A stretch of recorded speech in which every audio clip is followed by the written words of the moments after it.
Qu'y a-t-il de plus doux dans la vie d'un homme? Qu'y a-t-il de plus doux que de rentrer chez lui, son petit sac à la main, alors qu'il est fatigué, épuisé, pour avoir travaillé toute la journée, pour avoir labouré, peu importe ce qu'il pourrait être, trouver à son arrivée une femme gentille qui l'accueillera à la porte, qui s'assiera sur ses genoux au moment, qui va lui caresser les sourcils, lui donnera un baiser sur la joue, l'entourera de ses bras, et qui lui dira « Chérie, je sais que tu es fatigué et que tu as travaillé très durement. » Elle lui apporte la consolation. Combien il est sûr que ce bras qui l'entoure est exclusivement sien, c'est le sien. Jamais il n'entoure un autre homme, ni n'a d'autre désir. Le baiser sur sa joue vient d'un cœur sincère, pur et saint, qui n'aime que lui et lui seul. Combien ça vous fait? Je sais que ça vous fera bomber le torse et dire « Oh, après tout, je ne suis pas si fatigué que ça. » Voyez-vous? C'est ça. Ça vous fait quelque chose. Maintenant, je voudrais vous dire quelque chose. Mais qu'arriverait-il si ce baiser était posé sur sa joue et que lui n'avait pas confiance? Il se pourrait qu'il ait été posé sur la joue d'un autre homme.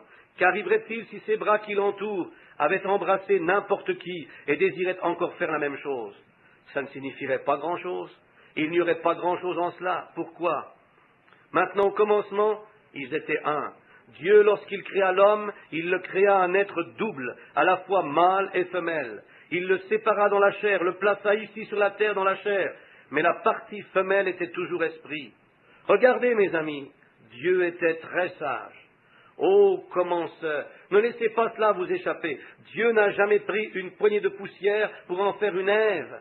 Elle a été créée différemment, et elle n'est pas une création, elle est un sous-produit. Et Dieu est allé là, dans le cœur d'Adam, cette côte, juste là en dessous de son cœur, et il a pris une côte pour en faire une femme.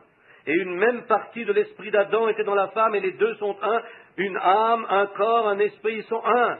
Ils forment une unité parfaite, une véritable femme, et un véritable mari, une véritable épouse, les deux sont un. De qui cela est-il le type?